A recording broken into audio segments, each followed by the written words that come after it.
Are you nervous about your upcoming birth? Me and Bucky are here as just mom to mom talking about 3 things that you can do to help control your anxiety as you head into your hospital birth. In case we haven't met yet, hello, I'm Hilary. I'm the pregnancy nurse and a lover of Bucky's. I've been a nurse since 1997. I have 20 years of labor and delivery experience, and I am here to help you get prepared for your upcoming hospital birth. Now, I usually wear a navy scrub top, but today I am here in my Bucky's paraphernalia to help you understand that I totally get anxiety.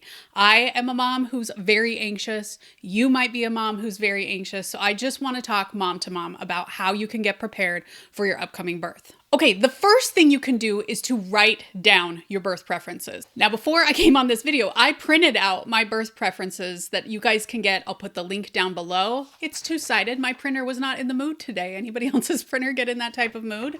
But you can just go through it with your partner to decide what's important for you for your upcoming birth. Now, most people call that a birth plan. Some people call it birth preferences, birth hopes, birth dreams. I gotta say, birth plan does roll off the tongue really nicely, but this is not a plan for your birth. It is just what you're hoping to have happen for your birth. Now you're saying, Hilary, why would I want to waste my time doing that if these are not the things that are going to happen at my birth? Because when it is calm, it is a great time to think about what you would really like to have happen. And honestly, that is a great strategy to be in throughout your parenting journey. When things are calm, think about how you would like your day to unfold. Does it mean it's going to unfold like that? Absolutely not, but you might get some better things because you've thought about it in advance.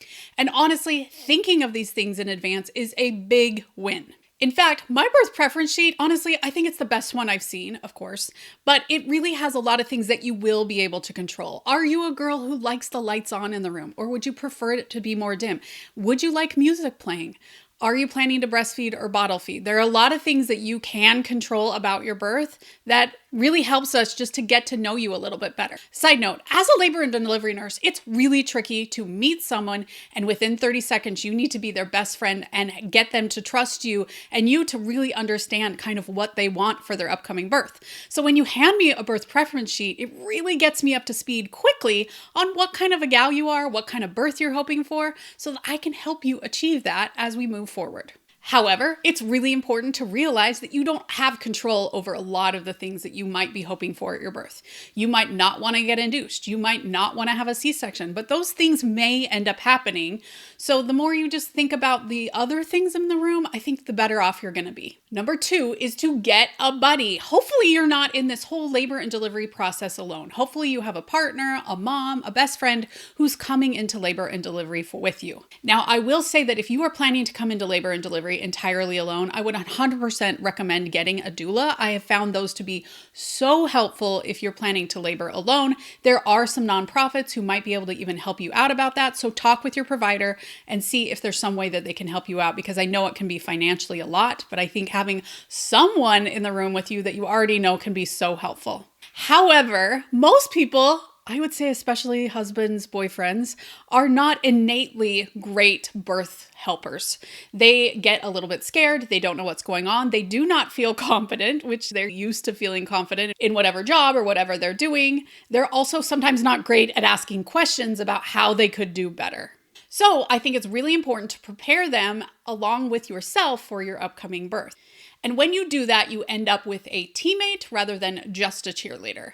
You don't want somebody just cheering you on. You want somebody that's in the game with you. And it really is possible, even though a lot of partners sometimes just end up in their chair scrolling on their phone because they don't know what else to do. But get prepared.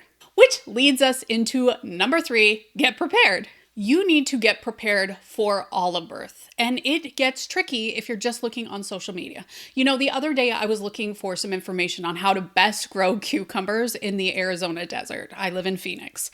And I was looking around and I was just thinking, you know, how amazing would it be if somebody had curated a playlist of the best videos of cucumber growing in Arizona so that I could just watch those and know what I needed to know, because I was getting a lot of repeats. I was getting a lot of people who didn't understand Arizona Arizona climate, and maybe some misinformation for where I lived. And I was thinking, that's pretty much what a course does. They correlate all the best information for you so that you can just go through the whole thing, not waste any time, and get expert tips based just on you and your pregnancy. It's really easy for you to think social media is going to prepare you for your upcoming birth, but it is going to waste your time. And I cannot tell you how much poor information I see in videos and social media all the time. Now, 3 things about getting prepared. You do not want to get overwhelmed. Some of these birth classes I see say we have 100+ hours of birth content, and that's really overwhelming to even me. I think a good birth class can be done in like 3 to 5 hours. A lot of birth classes waste a lot of your time, and I'm not here for that. I want to cut out all the fluff and just give you the information that you need. I don't want you getting overwhelmed with all the thoughts of your upcoming hospital birth. Number 2, it needs to be a birth class that involves your partner. Some of these birth classes are so women-centric that they sort of leave the partner behind, or they suddenly just have like a 20-minute slideshow that the partner can watch in addition to the class. I am not here for that. I am here for your partner to understand everything from 3rd trimester testing all the way through postpartum. I think they need to have skin in the game the entire time. So make sure that your partner is getting prepared as well. And number 3, you actually need to do it. A lot of people purchase a birth class or they sign up for a birth class and then they're unable to go or they just don't finish it. So make sure that you make a goal to finish the class together. Pro tip, you want to get one that fits in your time frame. So those 100+ hours of birth class might just not fit into what you need. I have a class that's been named one of the top classes by Babylist, Very Well Family, Milkology. It's the online prenatal class for couples. I'm going to link it down below for you guys. But it hits all of those high notes. Okay, I've got a bonus tip for you. No one has control either. And I think a lot of us think, oh, everyone else feels in control of their birth. And that is not the case. No one actually has control over their birth. Everyone is going to have unexpected things. Everyone is going to need to learn to be flexible, both in birth and then through parenting.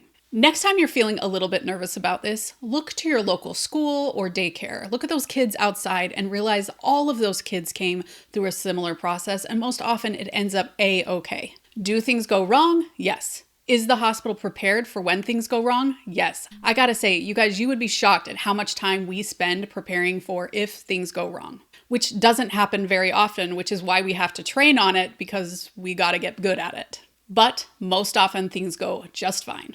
And someday when you see this kid live their biggest dreams, you're gonna realize that this was a very small part in a very big picture that has been absolutely amazing to watch. Okay, we've talked about 3 ways to have control. I think one of the ways to have control is by having the things that you really need.